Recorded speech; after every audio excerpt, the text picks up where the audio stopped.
jeunes, certes, mais aussi d'hommes et femmes adultes, jaloux de leur héritage. Il ne s'agit pas d'une génération spontanée.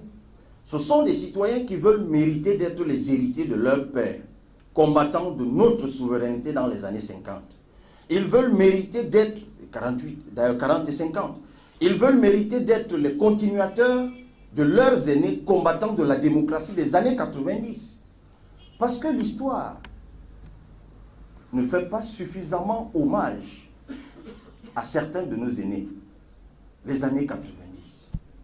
Albert Moucon, beaucoup de ma génération ne le connaissent pas. Henriette Ekwe, beaucoup de ma génération la connaissent davantage comme journaliste.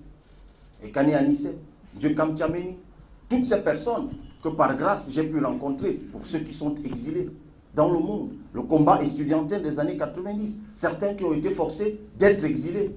Toutes ces personnes méritent aussi reconnaissance. Je veux bien qu'on prête à ceux qui ont combattu la démocratie d'en être les pères, mais c'est des erreurs de l'histoire qui, tôt ou tard, devront être corrigées, et c'est l'une des missions que nous nous assignons.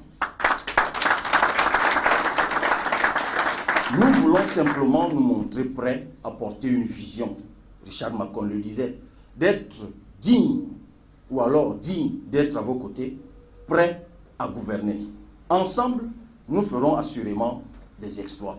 Ensemble, nous pourrons écrire une page glorieuse de l'histoire de notre pays.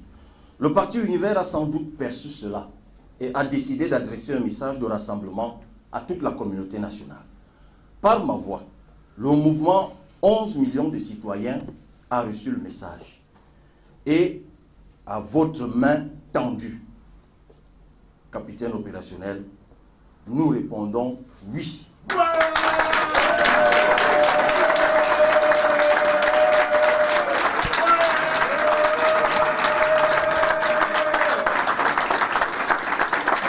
À votre main tendue,